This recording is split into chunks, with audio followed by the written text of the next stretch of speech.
Welcome to the Spiritual Underground podcast. As always, your host here is Dan Reeves. Our podcast is primarily 12-step recovery.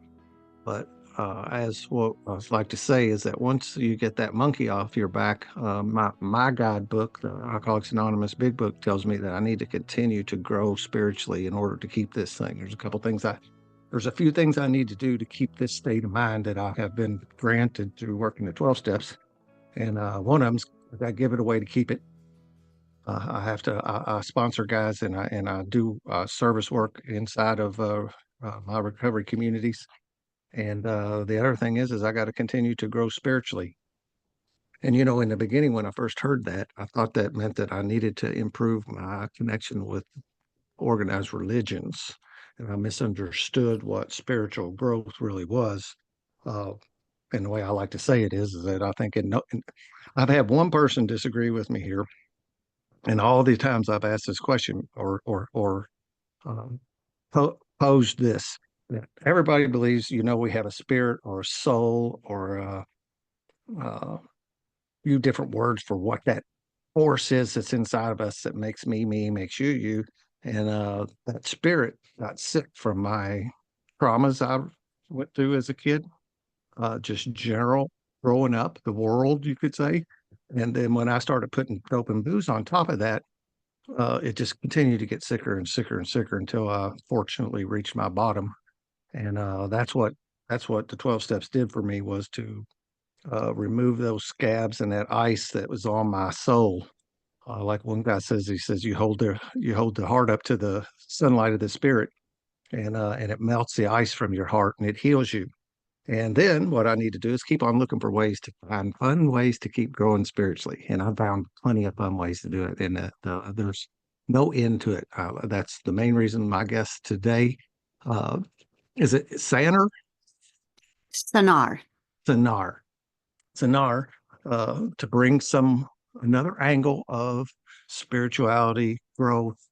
I know there's some recovery from trauma, which is a thing that's super common, and really it seems like only for the last few years, maybe a decade, trauma's really been on the plate to look at for what has like basically made that soul sick, and caused us not to be having the life that we can have if we'll do some work on healing that. uh, so how are you doing today, Sanar? My heart is opening up and warming as you are speaking. I'm like, oh, this is so wonderful. So thank you. I am doing better moment by moment. It's just gorgeous to be here with you. Thank you so much Yeah, for inviting me. yeah, to us from the Northwest. I got a cord. I need to do some work on my cord management under my dining room table. Uh, all these devices I have in here. So I know one reason we put that, like I was saying a minute ago, I call them handlers. I don't know what they are. They pair people up. They pair podcast guests up with podcasts. And, my podcast is named after my home group. My AA men's home group is named. All AA groups have a name and a registered number with the central office in New York, and it's called the Spiritual Underground. And so podcast kind of got started by a number of Spiritual Underground members, but as I also like to say, alcoholics have a lot of startup and very little follow through. So some people just didn't have lot. It takes a lot of time to do these things, and I'm in a position where I have that time, and not everybody did. And I was kind of standing there holding the ball, and it it was in my heart to keep it going, to do something. I wanted to do something. I wanted to beat this 12-step drum as loud as I can. So that those were when I found AA, I didn't have any idea what it was. So I'm trying to do a better job of letting people know what the 12 steps are. Uh, and but where I'm going with that is that because in the title of my men's home group then was the title of my podcast, then it allows me to get these guests that are coming from this air quote spiritual angle that I probably wouldn't have got if I'd have named my podcast something to do with like the 12 steps or something. Because I don't know that would have allowed these pairings to happen. And I just love that organic evolution of things that that bring people like you, these people who are a force for the good, to the podcast, and we get to talk about. Everybody's got a little different look at things, and your experience is different than my last guest, and your experience is different than mine, and we bring all this together. And I like to put it all in a big bowl. I want to draw from all of it that I can draw from. So That you is, got a book, Becoming Sanar, From Shadow to Light, A Journey of Self-Discovery, that's out. And we'll make sure that we get that link in the show notes so folks can go out and check it out. What I like to know, though, is like, well, I like to go back a little bit to okay. young Sanar and how we got here. Because I think that path is really, it's the journey, not the destination, right? So the journey interests me. Right, right. Well, I was not born named Sanar. The little girl that was born a long time ago was named Linda. And the story Becoming Sanar is actually my story of how Linda lived her life into her 30s, just totally messed up and addicted and just incapable of handling life, but still, doggedly determinedly, that's not a word, but I was definitely determined to, I couldn't stop. It seemed like I couldn't manage life and I couldn't take myself out of life. Like it just kind of, it was like, okay. I call it, oh no, you don't understand. Like no, this is what we have to do. This is what we need to do. But I didn't know what was compelling me to keep going.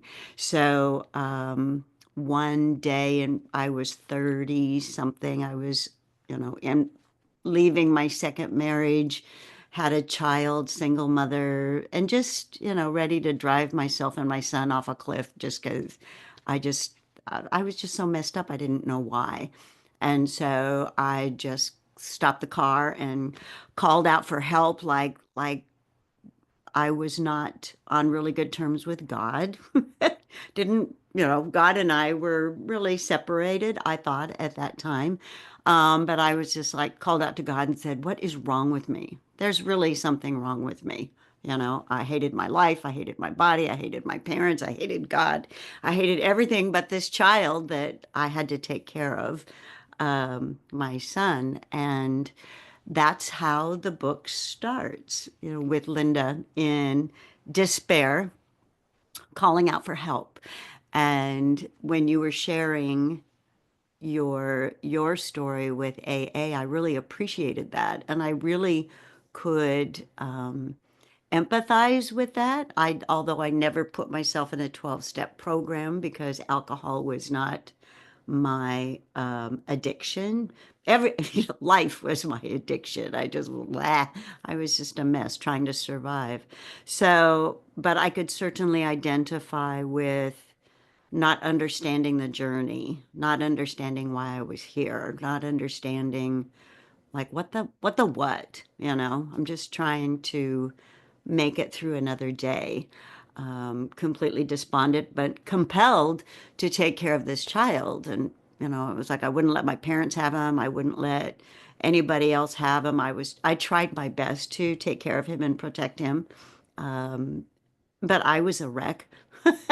So that actually started my new journey into bringing to me magically, universally, into some new thought, non-traditional religions, quote unquote, self-help kind of situations, where I started meeting people that were able to assist me in discovering what was wrong with me.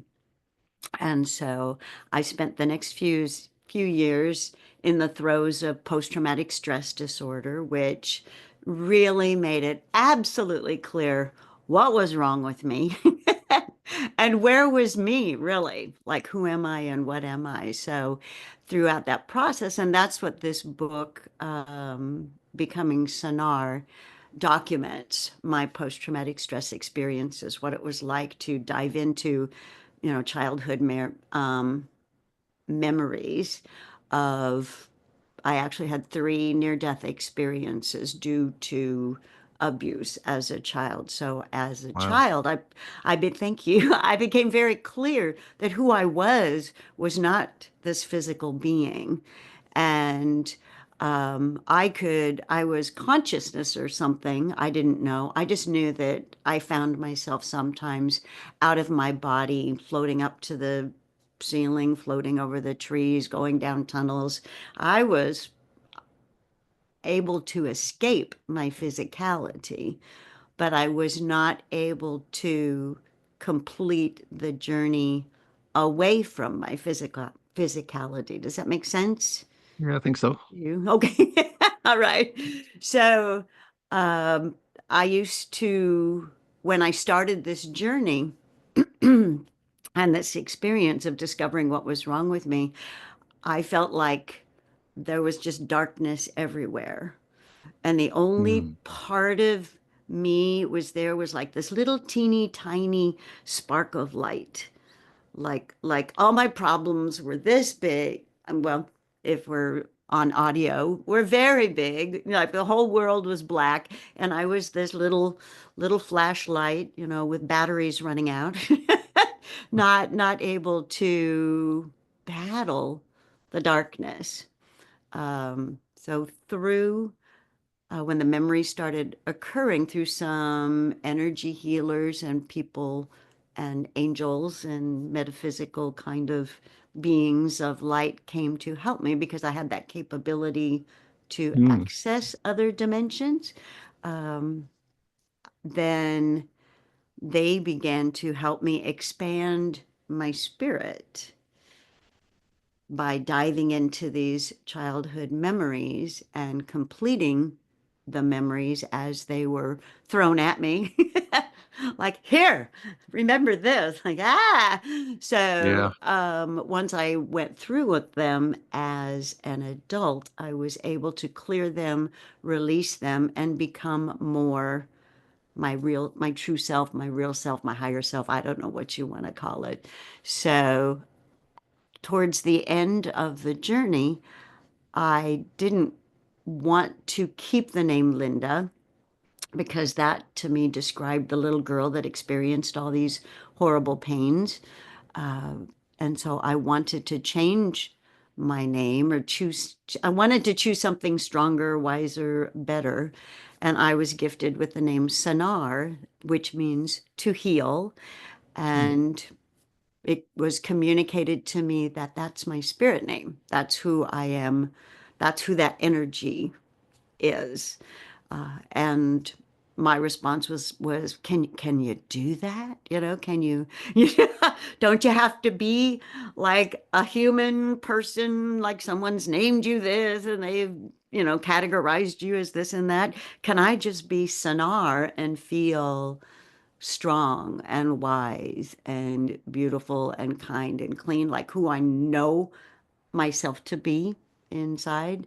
I knew coming in, but everybody was like, nope, nope, nope, nope, nope, nope. You don't get to live. You don't get to be happy. You don't get to do that. And so I chose the name Sonar, had it legally changed, and started stepping into that experience of being Sanar and noticing people's responses to when I would say my name or when they would ask me my name or whatever experience I was projecting purposefully comes from Sanar, which means to heal. So I was born to a musical mother. My career as an adolescent into adulthood has been music. Oh, really? So whenever I do music, the intention is to heal and the intention is to bring the light and the love and, as you say, a force for good. Um, and Because I, music is powerful. It has a power. It makes you almost like a drug. It can change the way you feel according to the tone and content of the music. Absolutely. And it is also universally understandable. Mhm. People who may not understand the words you're speaking or whatever are more, it's I'm hearing in my head, it's an easier path in. If, Mm. if I am to provide music for something, then I'm not having to argue with people's minds or old belief situations or religious structures. It's like I can just come in and just love on everybody and they feel better. And the end result is they think I'm wonderful, but it's not. It's not that. They're just like, oh, it just feels so good to allow that goodness and beauty into our beingness. Yeah, So, very much. I feel very much the same as like it's not me with this with the 12-step work I do. People will right. look at me and think that I'm helping them, but I don't really feel that I am. I'm harnessing some energy that I was taught to harness and helping them harness that themselves. And then, the healing's really happening. It's said forever, it's an inside job. They're healing Yes. themselves. And you are just Just sharing the guiding. energy. Yeah. Yeah, And guiding with your experience and your knowledge. And yeah, it's like I like the visualization of of a prism, like a light shining through some kind of structure.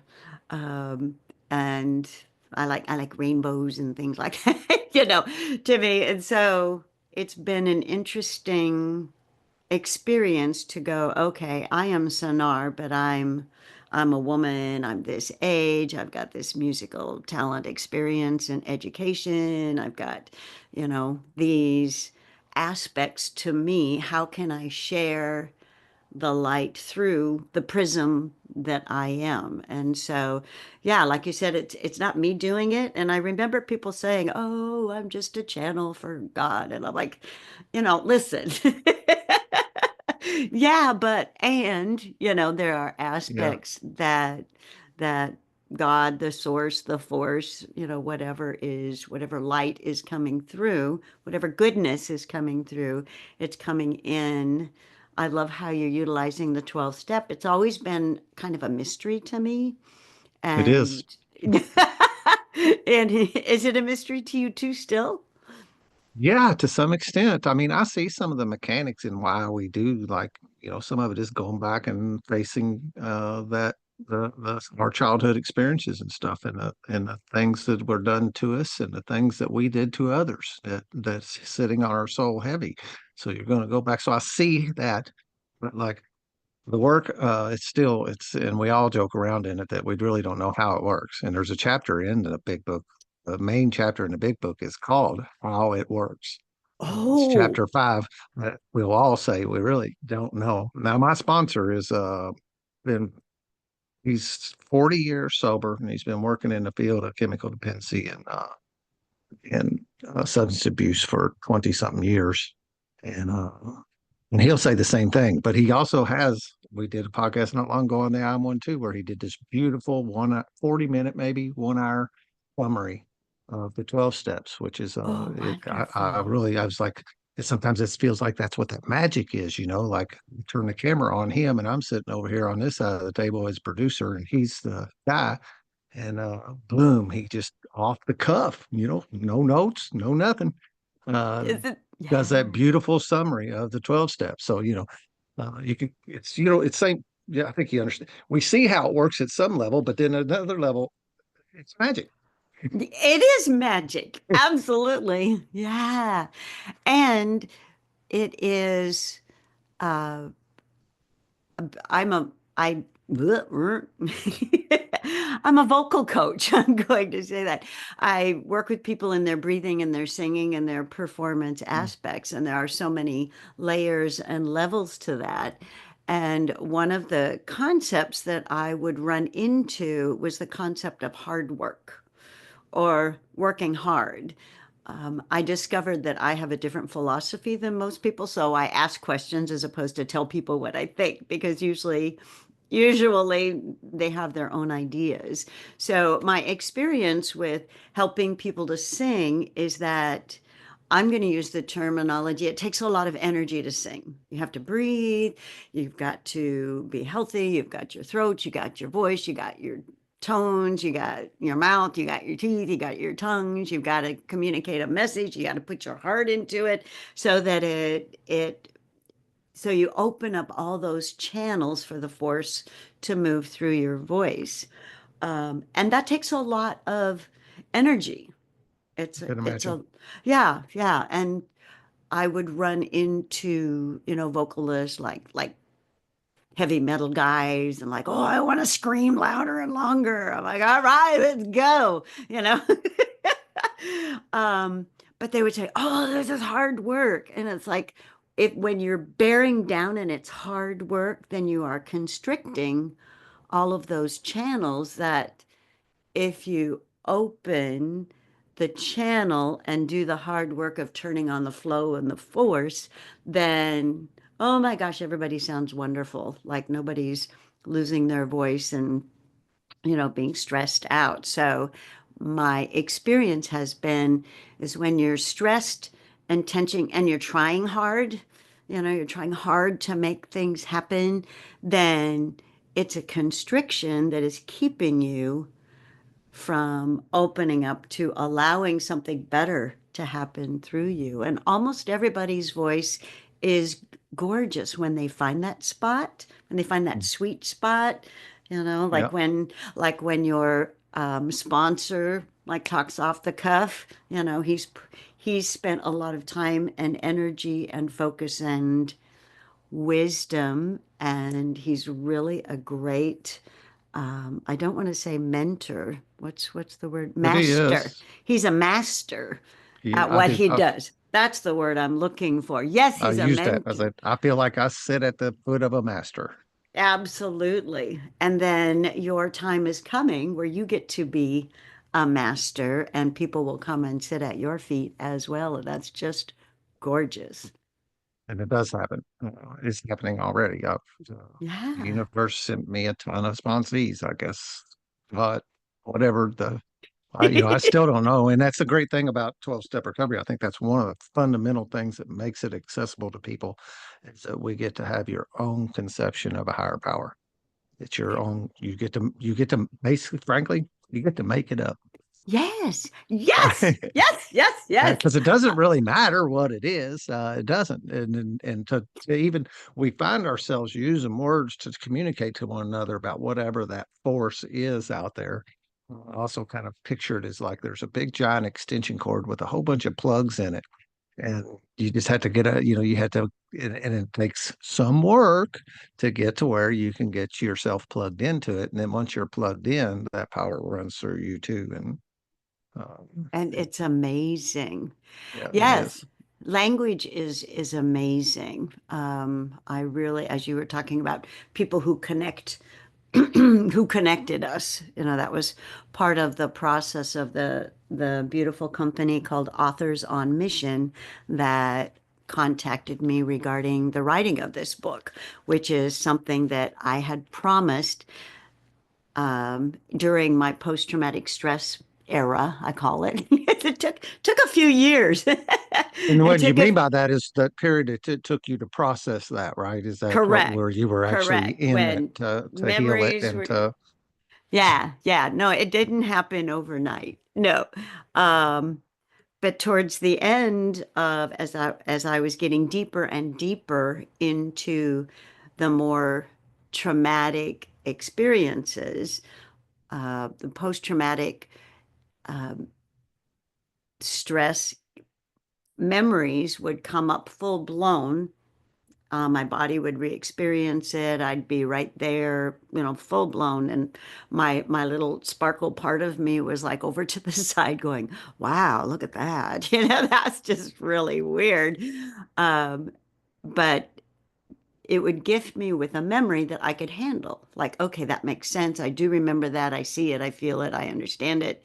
And at the end of each memory, for my mind, it gave me an aha. Oh, that's why I have been behaving this way. That's why I have this habit. That's why I'm addicted to this or that or the other. Like that, it's not a blame. It was like, oh, that's what's been running me. And so then I could completely let that go because that doesn't identify me. That's just an experience I had. So as I continued to allow these memories to surface, and I would basically dive into them, let them have their way with me.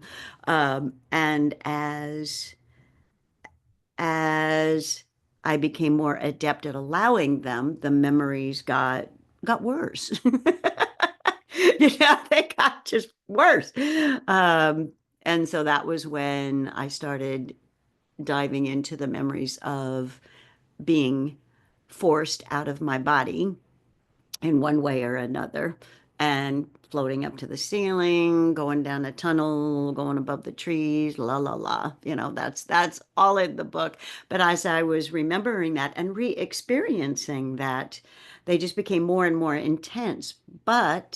And I was more able to handle it because I'd done the little work. I'd done the small steps. I'd done the, like, oh, this is how this works. Okay. I go through this experience. I used to say it didn't kill me because I'm still here. So, Yeah. I'm still here. So I must be all right. And Now, then did you have somebody you were working with or people that you were working I with to release that energy through? I did, yes. And the impetus was a woman that I met when I was moving through the New Thought community and meeting healers and speakers and people involved in AA and people involved in that journey of healing as opposed to structured religion. As a professional musician, church is a good gig. It just, yeah, you get paid to go to church and listen to people, talk and sing and get good vibes. So I used to always say God was sending me here and sending me there because I needed money, and I was raised in a religious structure. So I had the experience, I had the knowledge, I had the techniques to perform at church. And there was an aspect of me that was that force, although it didn't, even as a child, I knew something was wonky, right? Like this just, especially as a child, like this isn't making sense to me. You're telling me these things and that doesn't feel right, but I you're had the the same grown up. experience as a kid. Yeah. So Yeah, you're the it grown didn't, up. it never felt right. It just something seemed off, and Yeah, I yeah, couldn't reconcile it, and I was hearing some conflicting messages right. that I couldn't, that caused me to just shut it off. Absolutely. Church is not for me. I'm just not even going there. I'm not gonna. At one point in my life, I professed to be an atheist. That I didn't believe in anything. Absolutely. And Yeah. Why not? Yep. And Why then, not? it's kind of funny that I had a spiritual teacher that used a phrase that I have carried with me. He actually imparted quite a few that I still carry with me, but he said, I draw from all the ancient spiritual teachings. Uh, Yes. and that he could, at some level, take what he wants and leave the rest. Okay, I like this here, but I don't like that. And I like this out of this group, but I don't like that. And showed me that you could do that. And I didn't think that was the case. I thought you had to get firmly in this box, or firmly in this box, or firmly in this box. And because I had to joke around, and I don't know if I think this is somewhat right. Uh, I was going to have to do a lot of work to figure out which one of these bunches of folks were right, and I didn't want to do that work. No, I, because actually, it doesn't matter. yeah, they're all right now. That's Who's what I'm there all saying right. today. Yeah, Yeah. whatever works. Yeah, when I really can identify with and appreciate and empathize with that journey because I've played music at every church, every kind of church, Jewish, Baptist, raised Lutheran, Methodist, and then Unity, yada yada yada. I was attracted to the what they call the New Thought churches. They're now spiritual centers. They're not churches, they say, although it's a church. Another word that's It's a got word. Well, because people like us don't want to go to church, but we'll go someplace to get spiritually nurtured and fed. it's And one of the little hitches in most of our meetings. Most of the meetings around here are in churches. So when yeah, you're brand new coming to Alcoholics Anonymous, you also get that conflicted message that you come in here and these people are telling you to pick your own conception. We're not affiliated with the church, but it's hard to take that out of your brain when you're driving to the when you, church. absolutely, for Yeah. sure. Yeah, I was, the way shortly after I had that moment of just crying out for help and not believing anything good was going to come of that because nothing good ever came from anything I asked for. Um, um, I was singing at a luncheon, and this little lady came up to me and said, "I want you to come and play, for my church." And I said, "Oh, I don't do churches." Like, like nope, been there, done that. And she said, "No, no, you really like ours." I'm like, "I don't know." But got to pay the bills. So lo and behold, I said, "Well, I'll go every other week. I'll come every other week and play for you." And pretty soon every other week became every week, and it was, a New Thought spiritual center as opposed to church. So although they were doing the structure of church, which is, for me musically, it's a flow, getting people in, getting people relaxed, getting people open, inspired to listen to whatever the message is, and, letting them have some party, joyful time and, go out and have a good day. When people would ask me about my religious background, I would say, "Now, I need to tell you that I have come to my philosophy that God, the force, spirit, is food. Whatever spiritually nurtures you. Mm, Don't tell. I lived in Arizona. This healing process happened in Phoenix, Arizona, which is aptly named Phoenix for a reason. I was always going to write a country song about it's called Phoenix for a reason. It's just freaking hot all the time. So, and it's a great place to go and transform yourself, burn your old self up and become better than you used to be. So it was a great analogy there's for me. in that area, and I don't know about Phoenix specifically, but like the Four Corners regions and that kind of Yeah. stuff have a lot. I think Sonora, is that right? Mm-hmm. Has a lot of people report feeling a elevated spiritual energy in that region. Yes. Yes. I guess, that's what the desert is really good for. Yeah, that was where a lot of that's where most of my healing journey took place was in that desert aspect Yeah. and that spiritually supported, vortex of they call it the veils are thinner there, like with the Hmm. Native American culture, with the Native American um, belief structures and that beautiful Native American aspect. I just love that I do connection. too. Yep. Like they're just oh, there it just sparkles my heart. The Native American culture and the indigenous peoples and how connected they are with the earth and with um, the spirits, the great spirits. So Grandmother and anyway, grandfather oh and all that, yeah, that's I like it too. I get from the beginning, I was taught to get up and do a little maintenance on myself. We talk about spiritual maintenance. And I get up in the morning and read some inspirational stuff. And there's just quite a bit comes out. And one of my favorite ones has always includes a Native American section in it that I'm always, I'm touched by it on the daily. yes, yes, I like that. Yeah, I can't face the world without that time in the morning. Yeah. Yeah. So Yep. anyway, Prayer and so meditation is what we call it. we And call it that's what? another, we say the step actually says to use prayer and meditation to improve your conscious contact with God of your understanding.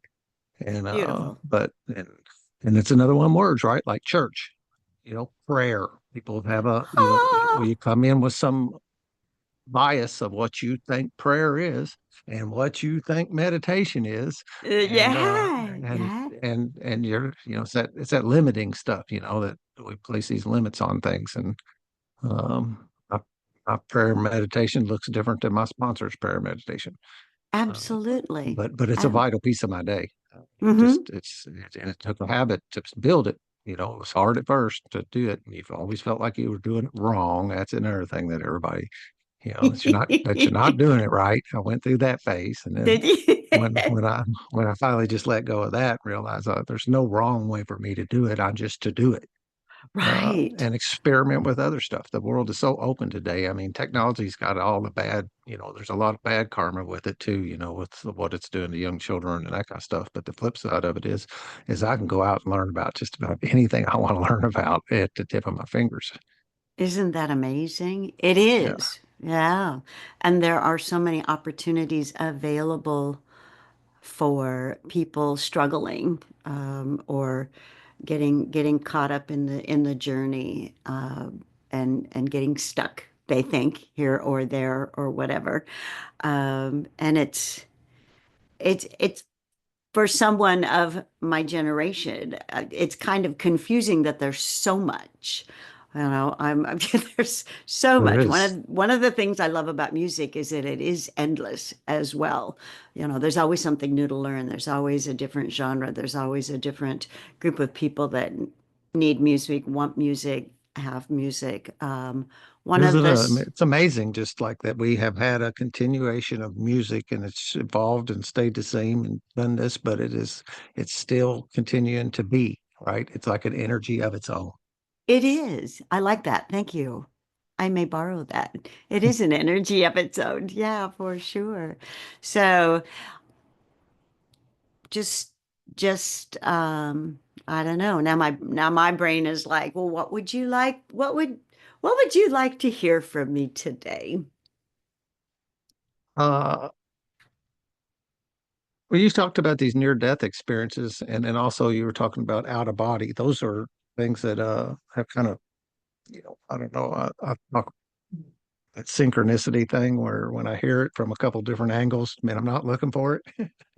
uh, uh, and then it rings a bell, and I go, hey, I feel like I'm getting a message that I should tune into. And I try to Oh, do that good. today, Okay. so that has come to me a couple times. And then, you know, Okay. uh, because I don't have any out of body type experiences. I've never had anything like that. I've never had a near death experience. That's probably a good thing at some level, but I'm thinking I'm thinking that's a very good thing. You don't have to.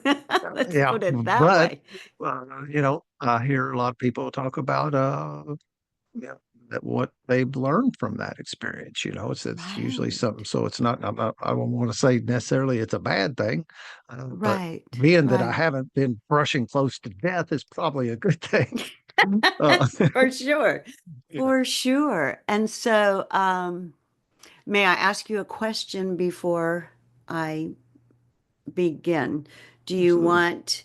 want, we can come at it from a lot of different angles, from the post-traumatic stress angle. I can talk about like how I remembered them, in which order, and how they affected my life, and how that helped me to be more connected with the force, with the spirit. I can I know talk. that sometimes a coping mechanism to trauma is an out of body thing too, right? Sometimes people Correct. release out of it so that they disassociate from the physical of the trauma, and wonder maybe how that plays into these other experiences that come with that. Like that's what I'm saying about it not necessarily being a bad thing. The trauma was not good, No, but you got this it's tool not fun. Let's that put you've that. been able to morph into something that does sound like it's cool to be flying over the trees and to be going through tunnels and things like that, It right? sounds like, yeah, yeah. Okay, let's do that. Okay, thank you. I appreciate that because focus. Being a master disassociator myself, it's like checking out was my way of survival. I used to I used to create all sorts of layers of protection for what I would call the little girl. And the more things that happened to her, the more I tucked her away and put up walls of protection. I created dragons, I created panthers. I like animals. Um, I created robots, I created angels, I created all sorts of, magical creatures to manage the energy that was coming at me while I took that little girl and tucked her away off to the side. So that was the first disassociation happened at the age of 2.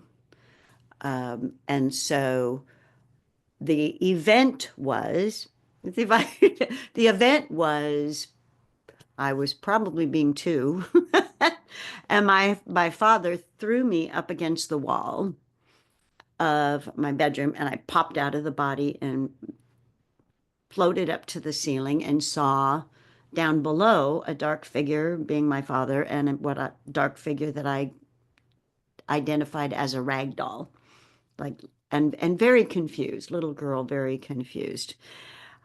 Um, Okay. And so I'm looking down from the corner of the bedroom, looking down at this scene and not understanding it. And then my father kicked the rag doll and I got sucked back into the body. So, and immediately blocked all memory of that. So that is the first experience that linearly happened in this lifetime. Um, It's one of the from my, things that I just want to jump in for a second yeah, because I would venture to say that most people can't remember when they're 2 right, anyway. right, More like my earliest memories are when I was 3. I do have some, but they were events. Like we moved into a new home when I was 3, and I right. remember that. So it's just coincidental kind of things like that. So, if you have something like that happen before you're able to remember it, and then that's something that is like defeating. Well, we use the word these things that defeat us, these things Hmm. that, but I can't, but that's not accessible to me because I can't remember it happening to me. Right, Right. So now I'm trying to heal something that I have no access to, except for right. without some real help. Exactly. Exactly. So, yeah, perfect. Because at the end of my post-traumatic stress remembrance of that event, it was actually one of the final ones that appeared. I had to do a lot of work to get to that one because that was the first near-death experience and the most traumatic as a child. So the mental decision was men are dangerous and I can't be me. Boom, age 2, done for 30 years. You know, men are dangerous and I can't be me. So, you can imagine what that set me up for during adolescence, during, the 20s, during, it was quite a journey. It also, speaking of the disassociation aspect of it, knocked me out through the right side of my head. The spirit exited out the right side of my head. So, as a self protection, part of me stayed there and managed the physicality kind of like a puppet. Like, oh, okay, I can't be too happy. I can't be too sad. I can't be too talented. I can't be too smart. Waka, waka, waka, and that all started then. The disassociation, the disidentification, like that's not me, but that's who you need me to be because otherwise it's dangerous for me. Life is just too dangerous to be me. So that started at the age of 2. Now, fast forward to the age of 9, and I'm walking home from school, growing up in the Seattle area, Pacific Northwest. Um, we lived outside of town, lots of woods, lots of trees, lots of, gorgeous stuff. I loved being outside, felt safest outside rather than inside because if this sort of event happened at 2, it was not going to stop. My dad didn't go, "Oh, sorry." Won't ever do that We'll again. never do that again. Nope, that didn't happen, And so at the age of 9, I was walking home from a friend's house. We had lived out in a rural area with no sidewalks or streetlights or anything like that. And I was abducted by 2 men in a car and very violently raped and abused, screaming, huge violent experience, which caused me to exit my body again. And this time I went down like a dark tunnel. And it was scary. It was dark. I remember seeing like newspaper, like an alley, like going down a dark, cold back alley of somewhere. I don't know what in the world that was. And I remember seeing a light in the distance at the end of the tunnel, but I was too afraid to go there. So the 9-year-old me turned around, came back, hid in my third eye in the middle of my forehead in my body until the men were done with whatever they needed to do with the rag doll, right? This was set up at age 2 with the rag doll body because that wasn't me. That was just something I could, come and go. And I waited until they had left me for dead, consciously breathed back into the body, and immediately blocked all memory of it, like this never happened. They then dropped me off near my home, and I walked home, and that was the Never end told of. anybody, never did anything about it. No. Oh gosh, Wow. no. Who you going to tell, right? Yeah. It wasn't anything that wasn't happening at home, right? Mm. So, um, my father was a chemical engineer. My mother was president of PTA. My parents started a church, were founders for a church. So, who are you going to tell, right? It was Yep, I get just that. you get that. Yeah. So you just go, okay, this is the way it is, right? You don't know any better. You don't know any different. You don't have any choices. These days, there are lots of technologies, opportunities, therapists, people. There's a lot more opportunities for people to take advantage of these situations. And one of the reasons I'm sharing this is that I want to say two things. Yea, though I walk through the valley of the shadow of death, I will not stop and pitch a tent. Like just keep moving. Like the Yeah. force is an energy. Keep moving, keep growing. Yes, it does get harder, but you get stronger as you move through your trauma. And the second thing I want to say is you don't have to kill yourself to feel happily ever after. You don't have to die to feel good anymore. And those, I feel, that's why I'm sharing my story. Not that you need to have a near death experience or you need to do anything, any of the techniques that I have in my crystal rainbow magical bag, Mary Poppins bag of things to do. I'm willing and able to assist and help if someone is asking for help. But basically, I just want to share the story so that people will have the strength and the inspiration to do their own their own journeying. And maybe I'm in the process of writing a healing companion to go with the story so that you can, in the safety of your own space, work through some things. Which leads us to near death number 3. We're doing okay? We're breathing? Yeah, doing Oh, great. you're awesome. I appreciate that.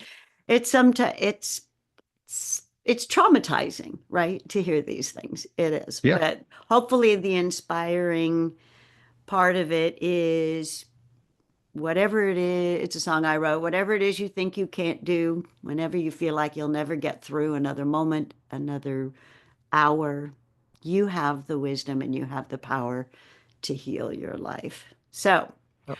And there's healing in this, giving this away. There's additional I, when you're sharing this. I always like to say, like this negative energy, whatever it is, I have to, I say, you need to release it to the universe through safe people.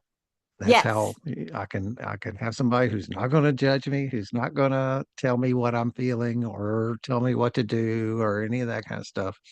Just kind of hold space for me so that I can. My sponsor and I do a little BITCH session on a daily, just it's because the world's You crazy. got You run into crazy stuff out it there, is man, crazy. and It is. and to expel Absolutely. it. But I also find it same thing of sharing your story also does that.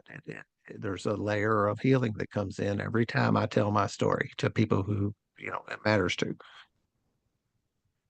It's So that's you're doing beautiful. it again. Thank you. Yep, here we are, evidently. Yeah. So, which, thank you so much, which segues perfectly into near death number three.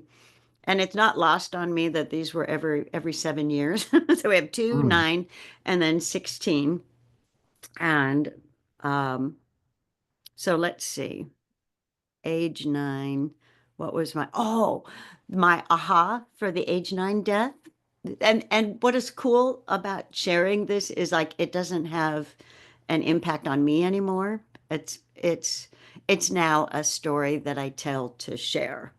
It used I'm to have a lot of weight bearing Oh down on my it, and like the gosh. weight's been taking off of it. Yeah, yeah.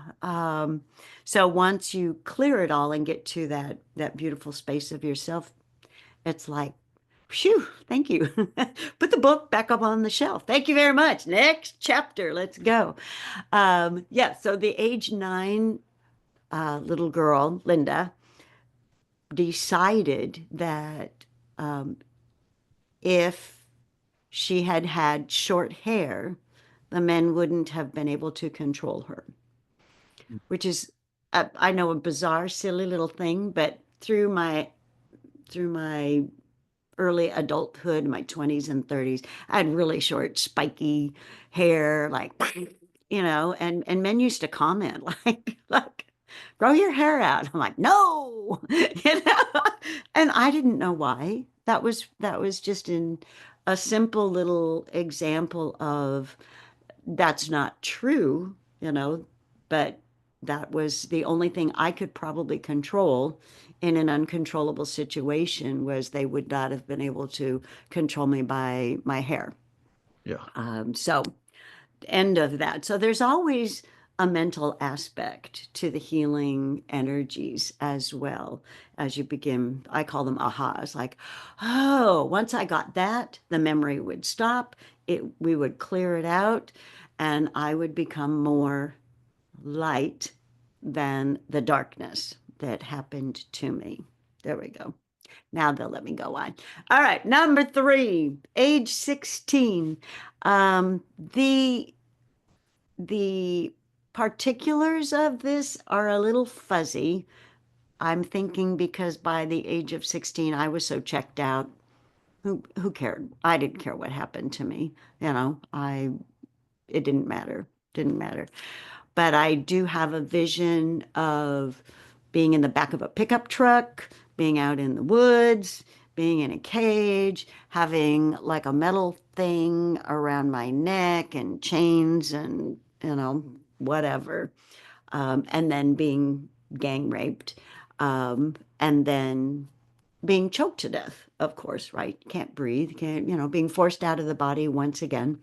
But this time I was like outside in the woods and I was like, woo, I'm on, woohoo, we're done, I'm out of here. I don't have to do this anymore. I'm rising up above the trees. I'm seeing 2 angels, a pink one, I call them angels, pink one and a purple one. And I'm like, yes, I'm done. I'm out of here. I'm going home. And the angels took a look at me, pointed back down to the body in the back of the truck and said, no, you have work to do. And I was pissed. I don't know about you and your wonderful mentors, but I argued with them for quite a while that I did not want to go back. Those people are mean. I hate them. Life sucks. The world is horrible. And they're just, you can argue with angels, but like suddenly I was Mm. back down in the body, blocked all memory of it, and just, the teenager consciousness was, I can't live, I can't die. Oh well, you know.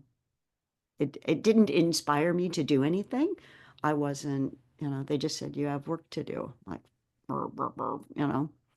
So those were the three near-death experiences. The gift of those experiences, and I can now say that my father gifted me with the first experience of jolting me out of my body, made it really clear to me that the me that I know myself to be is not a physical thing.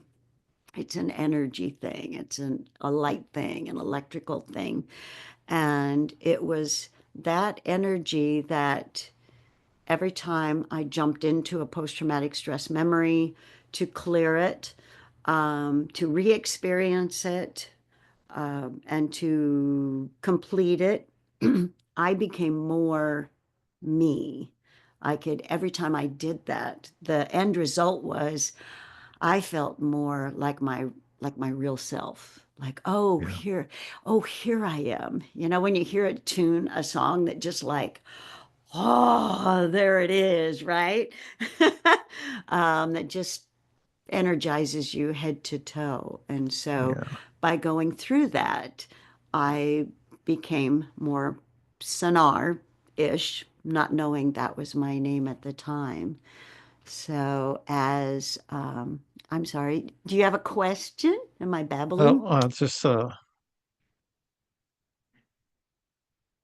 we have a we are in the vein of knowing the power of the 12 steps. My sponsor and also I are also have been starting meetings in the Louisville area for anybody that wants them.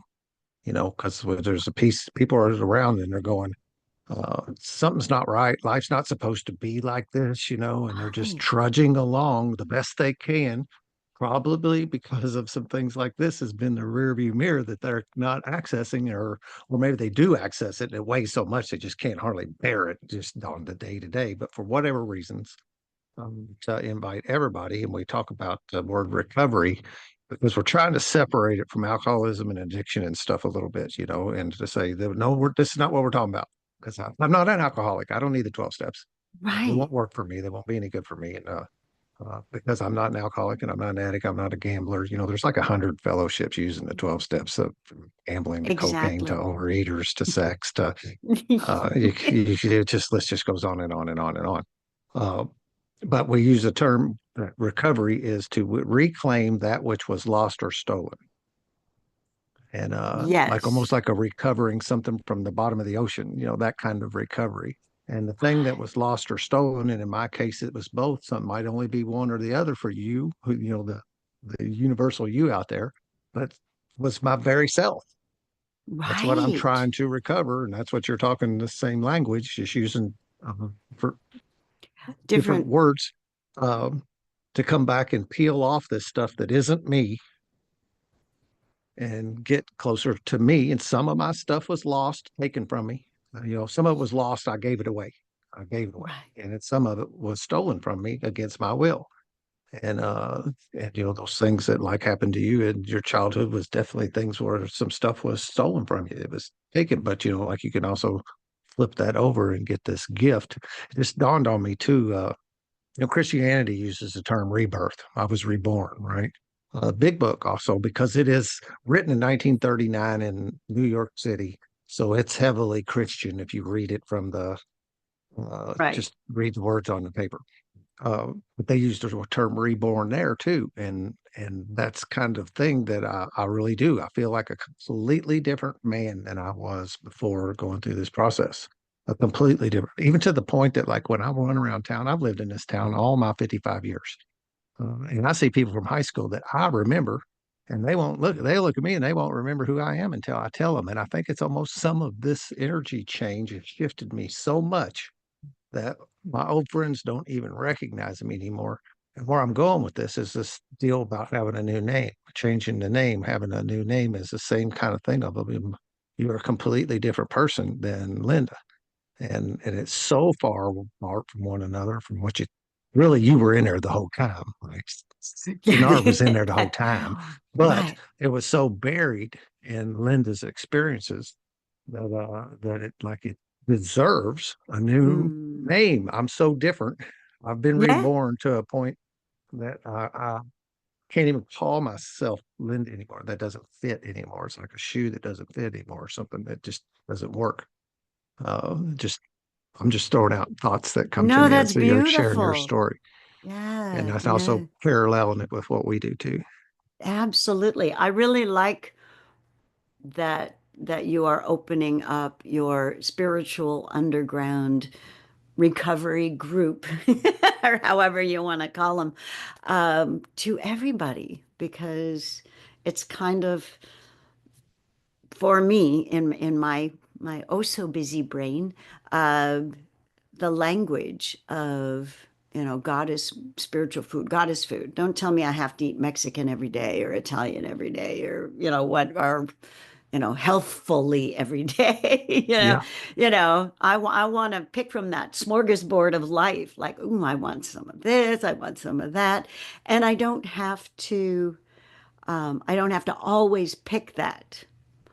I can pick it, ingest it, let it nourish my body and soul, and then, open up to, much more beautiful food and nourishment. So I feel the same way about the addiction. Like, whatever it is, it's just has been that tool that we have used to hang on until we're ready, willing, and capable of becoming what we've come to be here, why we are so here. dope and the booze are at some level a disassociation. I can check Yeah, out. I can get absolutely. loaded and not worry about anything else but getting loaded, Absolutely. and all my And it's problems go away they for a moment. do for a moment. Yeah, yeah, for sure. And I totally understand that. People would say what to me, what's my favorite drink? And I'm like, it depends on, what's the situation. Do I need a party drink? Do I need a relaxing drink? Do I need a sophisticated drink? It's like I don't have an addiction to the alcohol. My system actually, once it has like one too many, says no. Like no, we're gonna stop you now. Like, oh, okay, sorry, And I never overindulged. had that. You never had that. No, Lovely. no, Well, I don't have, one I don't more, have, one more, one more, one one more, more. one more until I'm out. Till I'm passed out. Till I you're wouldn't past. admit that for a long time. That I was No. basically passing out every day for 25 years. Oh, God bless you. And Yeah. I was just, well, I deserved a drink after work. Absolutely. Absolutely. And I hid it. I was married. One of the things I lost in my addiction, I gave away my marriage, a 17-year marriage, Mm. with that. But I did a really good job of hiding that from her. She thought I was having one beer at the grill. Oh, With young children and all that, it's easy to, just got to do dad. She does mom, and we're not even married anymore at some level. As I look wow. back, and of course my alcoholism and my drug addiction was a big piece of that. But um, yeah, I didn't. That's one of the things when people come to you about alcoholism, thinking, maybe it's crazy. As I walk the earth and I tell all my sponsees this, people are going to come to you that you don't even know, and they're going to say, "Hey, I think you might be able to help me." And I've had that have people come say, "I might be barking up the wrong tree. I don't know, but I'm feeling like I think I'm having trouble with my drinking." Like, first off, if you think you are, you're right. That's enough right there. But there's Oh, two kind of golden rules in AA that I ask these questions out of the big book. Is when you tend to drink, do you tend to drink more than you meant to? That's a, a factor you can a put your sign? finger on. Uh-huh. And then also, have you tried to quit and you couldn't? Those two things. Either you drink, Ah. have you tried to quit and you couldn't? And if the book says if you tried to quit and you couldn't, and do you tend to drink more than you mean to, then you're probably alcoholic. That's the other thing the big book never does. We don't diagnose one another. It's for you to diagnose yourself. I can't diagnose you. I can kind of lead you and say some of these questions and ask, Wow. does that happen to you? Yeah. Uh, and we Right. get to that. But I want to circle back to that. We didn't know if the 12 steps would work for normal people. We really didn't. Normal people. I like Yeah. that.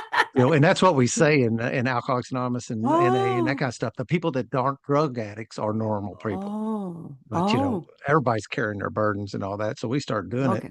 And there was a women were coming in. We tried, generally men sponsor men, women sponsor women, and obvious reasons, right? But we didn't have any women that had this toolkit that we have. Mm, The 12 steps. Like two of my sponsors, 40 years of recovery, he has hooked up because it's not hard and fast. You can tweak these steps a little bit and adjust them. And there are people do a 4-step a little different than other people do a 4-step. And but he had kind of like cherry picked all the best stuff from all his teachers over the years mm. and wrote a book and put that Oh, on paper. And nice. so, like that's what I always say, this recipe that we use in the spiritual underground, and we started calling it 12-step spiritual recovery, TSSR. We're going to rebrand it to IM12 here before too awful long. But I Mm, got the none of the females had the tools, so few of us started sponsoring females, which I didn't know how that would work. I'm a single dude. I'm not going to cross that boundary. I'm not, but I wouldn't know. But I got a lot of stuff from sponsoring females, and it gave me some perspective that I would have never gotten had I not been opening myself up to doing that. And then, like once the tools got in the girls group, they blew up, man. They got a great women's meeting only, just oh, the women and powerful. But the other thing was I saw that it really would work in people that didn't have drug addictions and alcoholism. They didn't have it. But wonderful. we could plug in I'm powerless over my misery, instead of Yeah, powerless over alcohol, I'm powerless over my unhappiness. right, Or, this weight I'm feeling like I'm carrying all the time. And we could define it as something just so we'd have something to kind of work around. right. But it was great to watch people watch the tools work uh, on normal people because we're all carrying On, around that stuff. Now, the stuff that you went through, I would be a little back on my heels. And I have talked. We do a 5th step, which is kind of like a confessional kind of thing in a way. It's not a confession, but it's releasing the negative energy from your past through the universe through a safe person correct. and I just hold Yeah. the space for them, and they get that stuff out, and most of the time it results in tears, and one of the rules is have some Kleenexes close by, uh, and you watch a person heal just through that one step of unloading that. Okay, we talk about like have a trash can on your shoulders with like shoulder straps and everything we do in life. We're like a That, computer hard drive. Everything it touches, that hard drive's there forever. You think you deleted that stuff? Give it to the FBI; they'll find it. And but we do the same thing. And then down in that garbage can is some bad stuff, and then bad stuff, kind of like a bad apple in a bucket. It'll make the other stuff bad too. It'll that rotted apple will migrate into this adjacent apples and all that.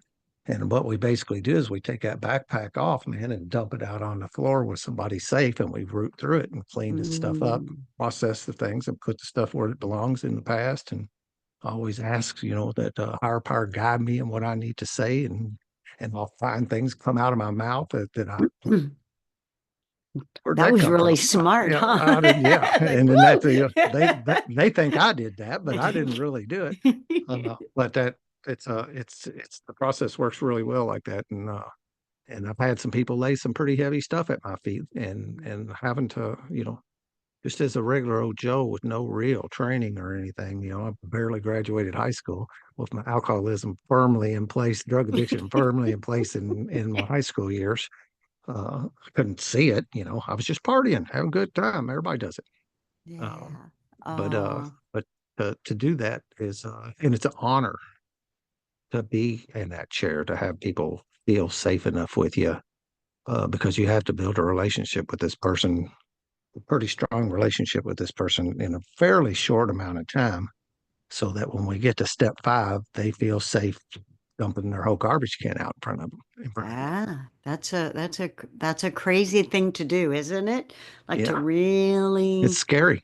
it's very scary, right? We prime the pump with a 4-step, and they write the stuff out first in a Oh, very okay. very paced way. So it doesn't pick the scab so that they're bleeding out while they're doing the work, but they're getting these thoughts down on paper and asking this power that they don't know if they believe in yet for help Right? with this stuff. And then you got to write it down when you get it there. So that kind of primes the pump for coming in Oh, into the fifth wonderful. step so that you can then talk about that stuff and offload it.